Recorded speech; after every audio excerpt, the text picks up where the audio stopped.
मैं बंधु। बात है 2005 की छोटी दिवाली की। जयपुर का खूबसूरत शहर फेस्टिविटीज में सजा धजा था। बस इंतजार इस बात का था कि कब शाम हो और फुलझड़ियां और पटाखे जलाए जाएं, दिवाली को अच्छे से मनाया जाए। लेकिन शहर के सवाई मानसिंह क्रिकेट मैदान पे उस दिन दिवाली थोड़ी जल्दी आ गई, क्योंकि रांची से लंबी लंबी जुल्फे लिए एक लड़के ने 10 छक्के और 15 चौके लगा के 183 नाबाद बनाया और कायम किया जयपुर के साथ अपना रिश्ता हमेशा हमेशा के लिए। उस दिन जो एमएस नाम का गोला बम फटा था जयपुर के एसएमएस स्टेडियम पे, उसके बाद से धोनी एक नेशनल फिनोमिना बन गए और आज उसी मंच पे 18 साल के बाद एक नेशनल ट्रेजर बन के उतरने वाले हैं to probably play his last match at the venue. तो टेक्निकली अवे ग्राउंड है उनकी टीम के लिए, लेकिन इस साल जहां जहां से चेन्नई का कारवां निकला है उनको घर जैसा महसूस कराया गया है और हैशटैग ये लव हर ग्राउंड पे बड़ी तादाद में देखने को मिला है।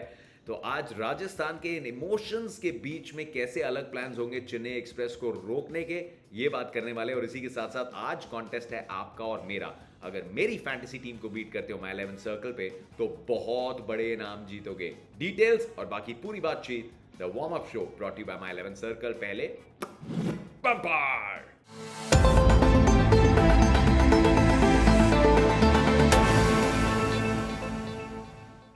देखिए, आज धोनी की चेन्नई के सामने वो इकलौती टीम है जिसने इस साल चेन्नई में जाके उनके फोर्ट्रेस को ब्रीच किया है, मतलब किले पे सेंध लगा के आए हैं। राजस्थान ने पहले पांच में से 4 मैचेस जीत के एक हफ्ते पहले तक ऐसा दर्शाया था कि शायद वो इस टूर्नामेंट की सबसे कंप्लीट टीम नजर आ रहे हैं। लेकिन चेन्नई से अब इस रीमैच से पहले आई 2 back to back defeats and suddenly Sanju Samson's team is staring at a hat-trick of defeats, जो कि उनके कैंपेन को इस क्रूशियल जंक्चर पे आके थोड़ा डीरेल कर सकती है। तो प्रेशर तो बिल्कुल होगा राजस्थान पे, क्योंकि टूर्नामेंट अपने बिजनेस एंड में पहुंच रहा है जहां पे आपको क्वालिफिकेशन की दहलीज दिख रही है और यहां पे आके कोई भी टीम नहीं चाहेगी कि आप उस मोमेंटम को लूज कर दें। दूसरी ओर धोनी के धुरंधर ने मोमेंटम ऐसा पकड़ लिया है जिसके चलते चेन्नई एक्सप्रेस दौड़ रही है इमोशंस को लेके, परफॉर्मेंसेस को लेके। शायद इस सीजन में for all you know playoff में क्वालिफाई करने वाली ये पहली टीम बन सकती है। लेकिन ऐसा क्या बदल गया? कुछ ज्यादा बदला इस टीम में या what are the contributing factors? इसकी बात करने से पहले ये बता दूं कि आज नीचे जो मैंने डिस्क्रिप्शन में माय 11 सर्कल का लिंक दिया है या फिर पहले पिन कमेंट में जो लिंक है वहां से अगर आप माय 11 सर्कल की ऐप को डाउनलोड करते हो, आज आप एंटर कर सकते हो बीट द एक्सपर्ट कॉन्टेस्ट। और अगर आप बीट द एक्सपर्ट कॉन्टेस्ट में जाके मेरी टीम को हरा देते हो आज के इस मैच में, तो आपको मिलेगा 5x द कैश प्राइज अपनी ज्वाइनिंग फीस का। तो 5x मिल रहा है यार मेरी टीम को हरा के। आसान नहीं होगा, फ्री भी सिर्फ कॉन्टेस्ट है, टीम में अपनी तगड़ी बनाऊंगा, लेकिन ये बड़ा जीतने का एक बड़ा मौका है। मुझे पता है कि मेरे से ज्यादा एक्चुअली फैंटेसी के जो दीवाने हैं ना, जो बहुत ज्यादा रिसर्च करते हैं, वो बाहर बैठे, तो फिर ये स्पेशल ऑफर। लेकिन याद रखिएगा, नीचे से अगर आप जो मैंने लिंक दिया है वहीं से ऐप को डाउनलोड करेंगे तभी जाके आप इस कॉन्टेस्ट में एंटर कर पाएंगे और जीतने के हकदार होंगे। तो फिर देर मत करो, नीचे जाओ यार, आपके लिए बनाया contest coming towards the business end of the tournament. 18+ only और रिस्पॉन्सिबली खेलिएगा। चलिए, 2022 में जो चेन्नई की टीम थी उसने कुल मिला के 4 मैचेस जीते थे, लेकिन उसी टीम ने 2023 में हाफवे स्टेज पे आके 5 मुकाबले कैसे जीत लिए? मतलब आखिर क्या बदला इस सीजन चेन्नई के लिए? ऑक्शन की जो सबसे बड़ी बाय थी बेन स्टोक्स, उन्होंने तो ज्यादा खेला नहीं है इस सीजन, तो लगभग उसी टीम के साथ तो खेल रहे हैं जिसके साथ पिछले सीजन इतनी बुरी हार मिली थी। तो यहां पे क्रेडिट एक बार फिर से जाता है चेन्नई के टीम कल्चर को, चेन्नई की सोच को। पैनिक बटन शायद दूर दूर तक चेन्नई के खेमे में, उनके होटल में, उनके ऑफिस में उसके पास पैनिक बटन है ही नहीं। एक खराब सीजन होने के बावजूद चेन्नई ने बिल्कुल पैनिक नहीं किया। और चेन्नई की तरह बाकी काफी टीम्स हैं जो एक सीजन खराब गया पिछले साल, इस मिनी ऑक्शन से पहले बहुत सारे प्लेयर्स को उन्होंने रिलीज भी कर दिया, लेकिन Chennai pretty much stuck to its players, भरोसा दिखाया उन पे। और इस साल वही सारे प्लेयर्स उस भरोसे की रीपेमेंट जो है वो बड़ी बड़ी ईएमआईज में कर रहे हैं। लेकिन कुछ नए प्लेयर भी जुड़े हैं, जैसे कि अजिंक्य रहाणे। अब अजिंक्य रहाणे तैयारी बहुत अच्छी करके आए हैं, लेकिन शायद एक खुले माइंडसेट से खेल रहे हैं। सबसे पहले आप क्रेडिट हमेशा एक प्लेयर को देंगे, क्योंकि मेहनत उसकी है, ये एग्जीक्यूशन इसका है, लेकिन उसमें एक बहुत बड़ा किरदार जो है वो आपके माइंडसेट का है। सोचिए, आप कुछ भी करते हैं, आप स्कूल के स्टूडेंट हैं, कॉलेज के स्टूडेंट हैं, रोजमर्रा कहीं पे जॉब करते हैं, अगर आप जानते हैं कि चीज़ें ठीक चल रही हैं, अच्छे मूड में जा रहे हैं, जहाँ पे आप काम करते हैं वहाँ पे आपको रिस्पेक्ट मिलती है, वहाँ पे आपको कहा गया है इट्स ओके, अगर कोई बुरे दिन होते हैं फ़र्क नहीं पड़ता, लेकिन आप हमें अपना बेस्ट दिखा के दीजिए। जब कोई आप में विश्वास जताता है ना, वो कोई आपका कप्तान हो, मॉनिटर हो, बॉस हो या लीडर हो, वो एक अलग सी आपको एक कॉन्फिडेंस देता है। और वो कॉन्फिडेंस के साथ जब बंदा काम करता है ना, then that person is very very dangerous. तो चेन्नई के टीम कल्चर की, एमएस धोनी की कप्तानी की शायद जितनी तारीफ की जाए उतनी कम होगी। पिछले साल सीजन से पहले कैप्टनसी छोड़ दी थी, सीजन के बीचों बीच फिर से वो जिम्मेदारी लेनी पड़ी, लेकिन तब तक टूर्नामेंट जो है वो निकल चुका था। लेकिन इस साल कोई डाउट नहीं है कि मैदान पर बॉस कौन है। बिना अपने स्ट्राइक बॉलर्स के, बिना अपने सबसे बड़े ऑलराउंडर के, MS is using his resources so well कि पता ही नहीं चल रहा कि इस टीम की इंजरी लिस्ट इतनी लंबी है अभी भी। यंग प्लेयर से इस तरीके से परफॉर्मेंसेस निकलवा रहे हैं, वो बताता है कि क्यों महेंद्र सिंह धोनी को खेल का शार्पेस्ट माइंड माना जाता है। और चेपॉक की पिचेस होम ग्राउंड एडवांटेज तो दे रही है, लेकिन वो वैसा चिप वाला चेपॉक का विकेट नहीं है। अपनी बैटिंग के दम पे और शार्प बॉलिंग के दम पे मुकाबले जीत रहे हैं।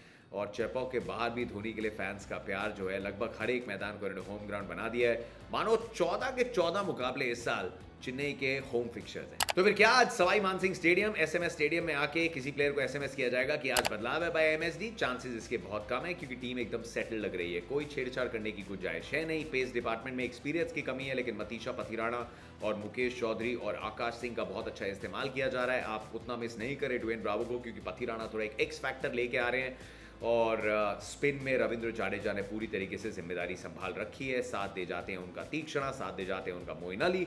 बैटिंग में कॉनवे की कंसिस्टेंसी कमाल की है, 4 लगातार अर्धशतक बना चुके हैं। हाँ, गायकवाड़ के बल्ले से थोड़े और रन जरूर चाहेंगे। बहुत क्वालिटी प्लेयर है, स्टार्ट अच्छी हुई थी, लेकिन चाहेंगे कि फिर से वो रन्स की ऋतु जो है वो आने लग जाए। और ये जो मैदान है, यहाँ पे 165 के आसपास एवरेज स्कोर है। ये वो 200, 210, 220 वाला मैदान अक्सर नहीं होता, तो आप स्टार्ट में थोड़ा टाइम ले सकते हैं। यहाँ बहुत बड़ी बड़ी बाउंड्रीज हैं, इतनी आसानी से छक्के लगते नहीं, तो गायकवाड़ भी कॉनवे के साथ थोड़ा टाइम ले सकते हैं और बाद में पारी को बड़ा कर सकते हैं। तो Chennai will need a slight rejigging maybe in the approach. शायद आप चाहेंगे कि जो बिग हिटर्स हैं वो उतनी जल्दी ना आ जाएं, क्योंकि यहाँ सिर्फ बिग हिटिंग के दम पे आप मैच नहीं जीत सकते। टीम्स पे जाएं उसके पहले ये बता दूं कि माई 11 सर्कल पे मेरे जो कूपन कोड है वो अभी भी वैलिड है। नीचे से अगर आप ऐप को डाउनलोड कर रहे हैं तो फिर मेरे इस कूपन कोड का इस्तेमाल करके आपको 20% एक्स्ट्रा कैश मिलेगा जितनी भी अमाउंट आप डिपॉजिट करते हैं। जो पहला आपका डिपॉजिट रहेगा अपने अकाउंट में खेलने के लिए, और उसी के साथ साथ 1500 रुपए का साइन अप बोनस भी मिलेगा। ये ऑफर सिर्फ मेरे सब्सक्राइबर्स के लिए और मेरे लिंक से ही ये वैलिड होगी, तो नीचे जाके इसका इस्तेमाल बिल्कुल कीजिएगा। अब राजस्थान पे आ रहे हैं फटाफट, जहां 2 मैचेस में हार के बाद थोड़ा सा मूड जरूर बदला है कैंप में, लेकिन चेन्नई को पिछले 5 मुकाबलों में 4 बार हराया है इस टीम ने, तो दबदबा रहा है राजस्थान का और उसको ये बरकरार रखना चाहेंगे। एसएमएस में लगभग 70% का विन परसेंटेज है, तो जो चेन्नई का दम है उनके होम ग्राउंड पे, ये दम रहा है राजस्थान का इस मैदान पे। टीम बदली जरूर है, यहाँ आंकड़े काफी पुराने भी हैं, लेकिन ये टीम और बेटर हुई है। सो ओवरऑल जब राजस्थान को देखते हैं, it is still a very complete team जिसमें बहुत दम है। तो बदलाव की गुंजाइश है नहीं। सवाल सबसे ज्यादा और प्रेशर रियान पराग पे है, और मैं भी मानता हूं कि बहुत टैलेंट है उनमें, लेकिन कहीं ना कहीं he have to deliver it, क्योंकि सिर्फ टैलेंट को आप क्या करेंगे अगर आपकी टीम के लिए काम नहीं आ रहा, अगर आप परसेंटेज क्रिकेट नहीं खेल रहे, तो आप टीम की मदद से ज़्यादा आप टीम का नुकसान कर रहे हैं। और अब देवदत्त पाडिक्कल की फॉर्म अच्छी मिली है टीम को नंबर 3 पे। ध्रुव जुरेल इज़ वेरी प्रॉमिसिंग, उनको थोड़ा प्रमोट किया जा सकता है, और सिमरन हेटमायर को भी ज़्यादा थोड़ी बैटिंग दी जा सकती है। तो I am not seeing any changes Rajasthan की टीम में भी। यशस्वी जायसवाल, जॉस बटलर के बैट से रन चाहिए राजस्थान को। अच्छी बात यह है कि सिर्फ बटलर पे डिपेंडेंट नहीं है, which is a good thing. पिछले साल पूरा साल बटलर की कंधों पे बैठ के चले थे, so that's a good thing, लेकिन you want Buttler to be in form. Devdutt Padikkal, Sanju Samson, Shimron Hetmyer, Dhruv Jurel, Ravichandran Ashwin, उनकी बैटिंग को हल्के में ना लें। जेसन होल्डर बैटिंग करते हैं तो वहां पे डेप्थ है। ट्रेंट बोल्ट, संदीप शर्मा और युजवेंद्र चहल। इंपैक्ट प्लेयर के तौर पे पिछले मैच में अब्दुल बासित सिर्फ 1 या 2 बॉलें थी, maybe is got more to deliver. Kuldeep Sen का ऑप्शन है अगर आप और तेज गेंदबाजी चाहते हैं, मुरुगन अश्विन का ऑप्शन है अगर आप एक और रिस्ट स्पिनर चाहते हैं। मिनी बैटल्स बहुत इंटरेस्टिंग रहेंगी। Sanju Samson versus MS Dhoni. देखिए, बैट्समैन तो लाजवाब हैं सैमसन, लेकिन पिछले कुछ सालों में जो डेवलपमेंट हुई है एज अ कैप्टन, वो देख के बहुत मजा आया है। ये उनकी टीम है, ये वो चलाते हैं और बहुत अच्छे से चलाते हैं। चेन्नई के सामने एक टाइट कॉन्टेस्ट अगर अपनी तरफ खींचने में सक्सेसफुल हुए, मतलब 2 बैक टू बैक जीत अगर हासिल की और एक रैम्पेजिंग चेन्नई एक्सप्रेस की जयपुर में एक चेन खींच दी, तो फिर संजू सैमसन ना सिर्फ मैच जीतेंगे, एमएस धोनी की रिस्पेक्ट भी पाएंगे, लेकिन उतना आसान नहीं होगा क्योंकि सामने मास्टर टैक्टिशियन है एमएस के रूप में, एंड उनके मंसूबे अलग होंगे। तो ये माइंड गेम्स जो चलेंगी एक मास्टर और एक अप्रेंटिस के बीच में, दिस शुड बी फन। दूसरी लड़ाई है वो इंग्लिशमैन वर्सेस इंग्लिशमैन, मतलब Jos Buttler versus Moeen Ali की है। पिछले 3 मैचेस में 2 बार डक पे आउट हुए हैं बटलर, पर जब चेन्नई से मिले थे तो हाफ सेंचुरी उन्होंने जड़ दी थी और मोइन अली को 2 बैक टू बैक छक्के भी लगाए थे। फिर लेकिन उसके बाद भी मोइन अली की ऑफ स्पिन के सामने स्ट्रगल किया है। मैं नहीं, नंबर्स बताते हैं। 7 बार आमना सामना हुआ है और 4 बार इनकी विकेट मोइन अली ने निकाली है। So much so for matchups off break bowler, सामने राइट हैंडर, और एवरेज भी जो बटलर का है वो मोइन अली के सामने 14 का है। So can we see Moeen bowling in the power play में भी? In case Buttler goes bang bang against the faster bowlers, it is an option. और आखिरी जो बैटल है वो होगी ऋतुराज गायकवाड़ और ट्रेंट बोल्ट के बीच में। दोनों प्लेयर्स की जिम्मेदारी है अपनी टीम को एक अच्छी शुरुआत देने की। ट्रेंट बोल्ट और पहले ओवर का जो लव अफेयर है वो एक बड़ा घातक लव अफेयर है बैटर्स के लिए। बखूबी उन दोनों ने अपना रोल निभाया है। पिछले चेन्नई और राजस्थान के मैच में बोल्ट खेले नहीं थे, लेकिन आज परेशान कर सकते हैं क्योंकि इससे पहले भी 4 मैचेस में 3 बार गायकवाड़ को बोल्ट ने आउट किया है। तो 440 बोल्ट है, छूना है मना। ऋतुराज तो छुएंगे, लेकिन जीतेगा कौन ये बहुत हद तक निर्भर करेगा इस मिनी बैटल पे। सामने डेवन कॉनवे और ट्रेंट बोल्ट हैं, तो वो भी एक ऑल कीवी बैटल। सो ये कुछ मिनी बैटल्स हैं, मजा आएगा। Who is favourites? I am going to go Rajasthan की बॉलिंग को देखते हुए आई एम गोइंग 60-40। आप बोलेंगे इतना बिल्डअप करके, आई एम गोइंग 55-45 राजस्थान रॉयल्स के हित में। I think they might just नज चेन्नई यहाँ पे आउट, जो लीग को भी और इंटरेस्टिंग बना देगा। Both of them are my favourites to qualify by the way top 4 के लिए, लेकिन इस मैच में सवाई मानसिंह पे 55-45 in favour of Rajasthan, that is my prediction. तो फिर मेरी टीम क्या है वो ये देख लो।